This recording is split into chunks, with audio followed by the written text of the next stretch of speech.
Last time out in Vegas, Checo secured second in the driver standings, giving Red Bull their first ever 1-2 finish in the championship. Max and Red Bull themselves secured the Drivers' and Constructors' Championships many moons ago, but despite that, heading into the final round, it's not as if the teams and drivers can afford to take it easy. Further down the grid, there is still plenty of significant battles left to fight for, so heading into the last race of 2023, here is what to look out for. All season long, I have said that the ironic part of 2023 is that, despite how uncompetitive the fight for the title has been, behind Red Bull, the field literally couldn't be more competitive if they tried. This season, in the fight for who has had the second best car, we have seen Aston Martin, Mercedes, Ferrari and McLaren all have extended periods where they have been the team to beat. From race to race, the track characteristics, temperature, tyre compounds, even the format has shifted the balance of performance massively from team to team. Ferrari was strong in races like Monza, Singapore and Las Vegas, McLaren has been strong in Japan, Qatar and Brazil, and Mercedes has been strong in Mexico and Austin. Going into Abu Dhabi, the fight for second between Mercedes and Ferrari is separated by just 4 points, meaning it's completely open. It also must be noted that behind them, McLaren and Aston Martin are also fighting for 4th place, being separated by just 11 points, with Aston Martin actually outscoring McLaren over the last 2 races. It's not a coincidence that these two teams are almost paired up, because in the case of Mercedes and Ferrari, they have been fairly competitive over the course of the entire season, with all 4 of their drivers contributing pretty decent points in the fight for second, whilst in the case of McLaren and Aston Martin, they have almost had the inverse seasons. On average, during the first 7 or 8 races, it looked like Aston Martin had the second best car, whilst during the last 7 or 8 races, it's been McLaren that arguably has been the best of the rest. Each team has also struggled at the opposite ends of the season, and they have also had one driver who has scored far and away more points than their teammate, albeit for different reasons. If Mercedes and Ferrari finish on equal points, which is entirely a possibility, then Ferrari will claim second by virtue of Sainz winning the Singapore Grand Prix. Despite the fact that Mercedes have held second since the Spanish Grand Prix, I think if I had to bet on who's the favourite right now, I'd probably go with Ferrari. There's a little bit of pedigree from last year when they finished 2nd and 4th. They also have the momentum behind them off the back of a really competitive Las Vegas Grand Prix. And then lastly, their biggest asset, George Russell. Russell, by his own admission, is having the worst season of his career and actually just wants to get to the end of it now. Even though his one-lap pace has not been too bad relative to Hamilton, he just hasn't been able to execute races anywhere near as well as Lewis in terms of pace and tyre management, and he's also been involved in more than his fair share of incidents. On the flip side, Leclerc, when the car has been working, has been absolute magic, and Sainz is arguably having his best season in Formula 1. Going into the last race, I know what I'm going to get from Lewis, Charles and Carlos, but I don't know what I'm going to get from George. Whilst P2 in the Constructors might seem inconsequential to teams like Ferrari and Mercedes, I think more than anything else, it would be a massive motivational boost going into the winter, and psychologically it would be a big statement by either team to say that, despite a poor season and inconsistent cars, that they still have the quality and drivers to finish as best of the rest behind the all-dominant Red Bull. And now, I'm not going to spend too much time talking about this because Logan is only really fighting with himself, but this is still something I wanted to give a quick mention to because even though I am 99% sure that he has already secured his seat for next year after a much stronger and cleaner end to the season, it's still important to end the season on a high just to give the team the full confidence and no doubt in their mind that he is worth persisting with for next year.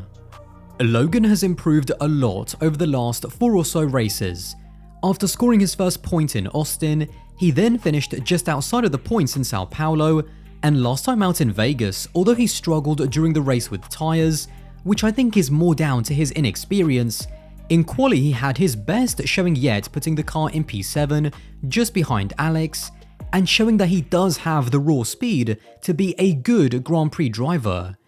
I think that there's now more than enough evidence for Williams to give him another season to see how he'll develop further in 2024,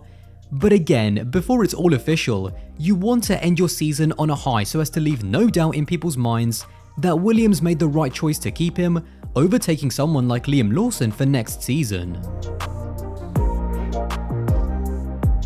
This undoubtedly is the most important battle that we'll see in Abu Dhabi. The fight for 7th in the constructors between Williams, AlphaTauri, Alfa Romeo and Haas is still very open. And all it takes is one crazy race with lots of DNFs, lots of reliability issues or crashes up at the front, and it opens the door of opportunity for these lower teams to really score some heavy points. Whereas the fight for 2nd between Mercedes and Ferrari is more so about the psychological advantage that I think it will give them, given that I don't think that missing out on that extra prize money is really going to have an effect on either team. I mean, it's not as if Ferrari are going to go bankrupt if they finish in 3rd. For the teams fighting for 7th, given that each position in the constructors is worth around £10 million,